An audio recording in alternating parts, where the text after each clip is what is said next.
so we live in a world of beliefs. And on the spiritual path, it's imperative at some point to actually examine the nature of beliefs and to see and ask really just how real are they?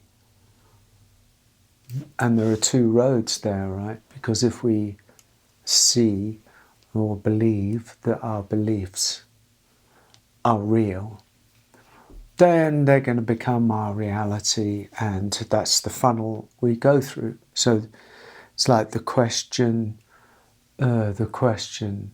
of deep dive into the unknown isn't applicable if we believe our beliefs to be real, solid, and beyond question.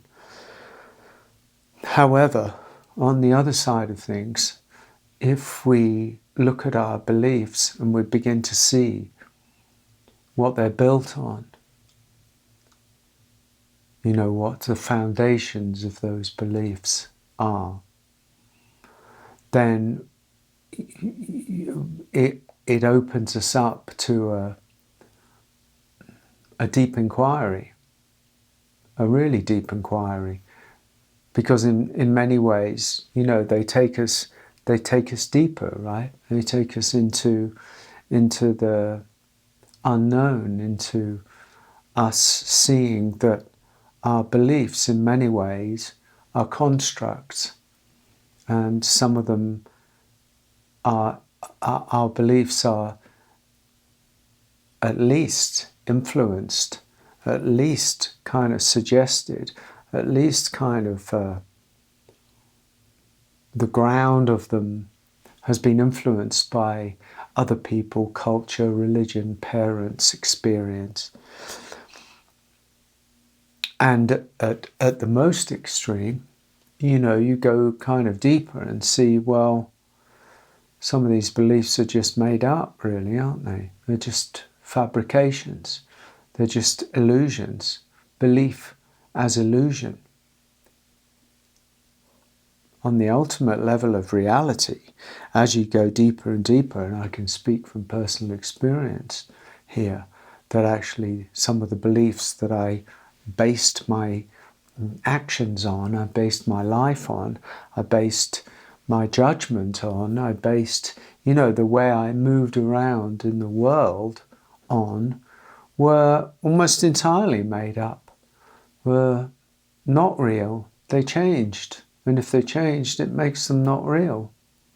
In so many ways, I mean, real in the relative sense, you know, but our beliefs can so easily become traps, because what we believe about ourselves and what we believe about the world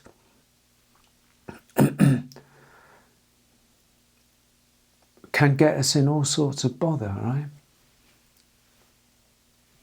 Can create great suffering for us. I believe myself to be this type of person or that type of person, or I believe, you know, I'm who I think I am. I believe that the world is against me. I believe that I'm unworthy. I believe that the world is dangerous. I believe this in politics or that in politics. I'm a lefter. I'm a righter. I believe in this. I believe in that. And, you know, to a certain extent, the social contract, the collectivization of us and the consensus reality does involve a certain amount of believing of something, believing in innate goodness, or believing that we need to work together, or, you know, some of these inherent things, and they're good. But unless our beliefs are held with an open hand, then we tend to, I don't know, you know, to fix them and would go to war over them. And, you know, this short video is not about fixing beliefs or changing beliefs or getting a better set of beliefs or dismissing even beliefs, But it is about examining where our beliefs come from and how come we've arrived at these conclusions about ourselves. Because conclusions are beliefs, and conclusions that we have about ourselves, you know, when we really look at them, they're the end point. You can't move very far spiritually, particularly, or energetically, when you draw a complete conclusion about things. It's a cul-de-sac. Where do you go from a conclusion? You can only take action on a conclusion. And so it's like if that conclusion is creating suffering, particularly, which is what what most people are doing on the spiritual path, is suffering in some way, shape, or form. Then those very conclusions, which are rigid, fixed beliefs, then need to be looked at, examined, and questioned. And once we really start questioning what we believe, then things start to get shaky. Things start to undo a little bit, because we've built the false self, we've built the self on our beliefs, whether they're handed down from other people generationally, or we've grown up in a time where this belief was predominant, or our parents have influenced us, or our lineage and our parents have undermined us, or insulted us, or abused us. And so we've developed these beliefs about ourselves and about them and about the world based on that.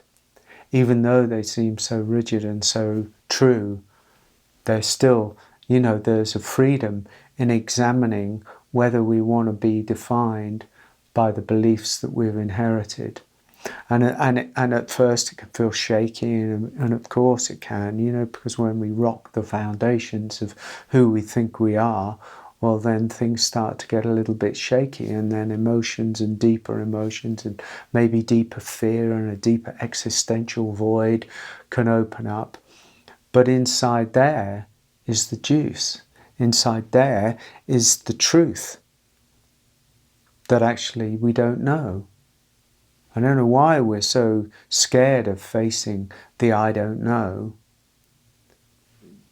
It's only, once you've fallen deeper and deeper inside, then actually beginning to say, to feel, to acknowledge that actually I don't really know, instead of being a terrible place to be in, actually becomes a liberated place to be in.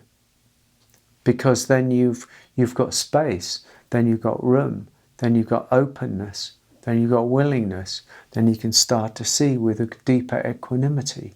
You see this side or this view or that view. And you can come to a much deeper realization or understanding. Having beliefs isn't necessarily the path of understanding. As we see all sorts of things in the world. These are all people with beliefs. You see it so much on the political world is just fantastic. If you want to see, how people have been funneled into belief systems, whether they're left or whether they're right. They're belief systems that they hang their lives on. And some people in some places are, do well with it. And some other people are just seriously manipulated by it. Are you all right there, boy? Where are you? Pieri, what are you doing in there? My dog disappeared. Wait there, I've got things to do. So,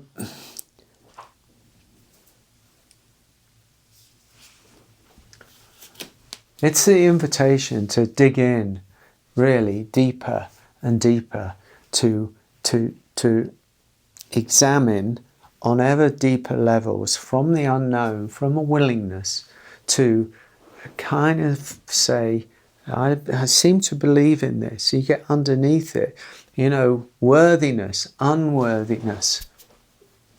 All of these things, these nuanced places, you can only actually arrive at when you start to peel the layers, the levels, the outer surface of beliefs.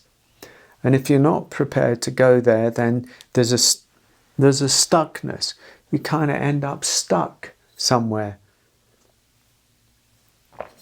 And I mean, people are proud of their beliefs. And that's all well and good, but if the belief that you have, or maybe is creating a certain sense of limitation, or a certain sense of imprisonment, or a certain sense of suffering, then it needs to be looked at, and then the great willingness to actually surrender it a little bit. Say, well, I've held this belief, or, I can see that I believe myself, for instance, to be unworthy of the love of God or existence, or to be unworthy of the love of another, or unworthy of the love of myself. So it could be that you arrive at something like that, but you only arrive at something like that by being willing to unhook from the rigidity of beliefs. And that is all I'm going to say.